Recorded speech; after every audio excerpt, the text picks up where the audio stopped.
I'm Brenda Lei Casey, and I'm a missionary in Spain. My family, we did our team internship over in Belgium. We were there for about 2.5 years. We served there under a veteran couple. We learned about missions, we learned about culture, we learned about international church planting. So now we're headed to Spain long term. That's where we're going for career missions. Madrid specifically is where we're aiming, and that's a big plan. I feel like maybe I have a healthy respect of humility for the task. I think going to Belgium, I felt like I'm excited, this is an adventure, and then we got there and it was difficult and it was really hard and it was really humbling. And so I'm excited to go to Spain and to trust God through the process that I already know we're going to be walking through since we've already done it once. And I'm excited to more heavily rely on Him than I did the first time and to just see what He does with that surrender. In a lot of ways, it's no different overseas than it is here. We have to feed ourselves. We have to be responsible to spend time with God and to be responsive to how He's leading us. I think we need to be intentional to grow, to be willing to have Him teach us, and then to be willing to take steps of action where we're changing and He teaches us something new, and so we respond in that. And for me, that looked a lot like just my own personal Bible study time. I feel like that's a given, but it really was just letting God's Word kind of wash over me, renew me. On days that were really hard culturally, I found that I sometimes had to force myself to just get out in the city. I would go to where our belfry was, our city center, and I would just go there in Belgium and I would sit there and I would just people watch.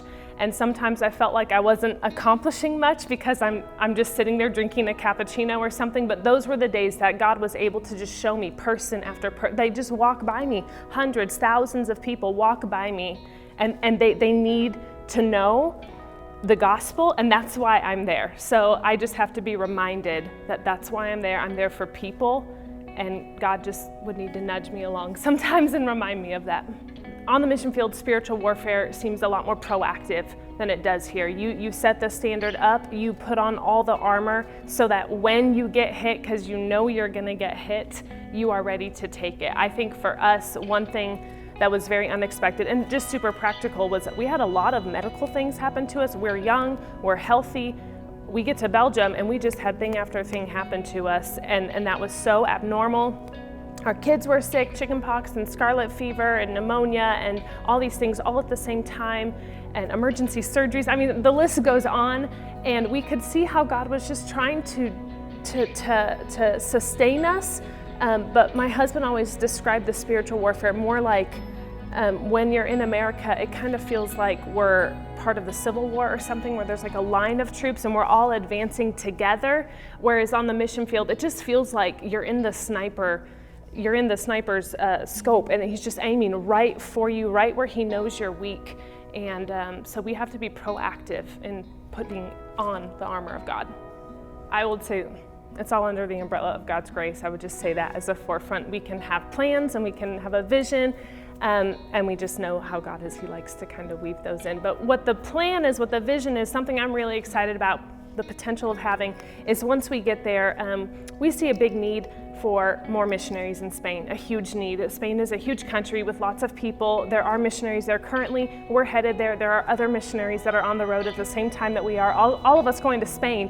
And Hudson Taylor, he prayed for 100 more missionaries in 1 year to go to China, and I see no reason why God can't do that for Spain. So we want to mobilize more missionaries to come as church planters to Spain. There's over 800 communities that have absolutely no gospel preaching church in them, and so we want to see more of those communities reach. So while we do church planting, and in Western Europe, we know church planting takes time. That's the big factor. It takes time. It's just one brick at a time.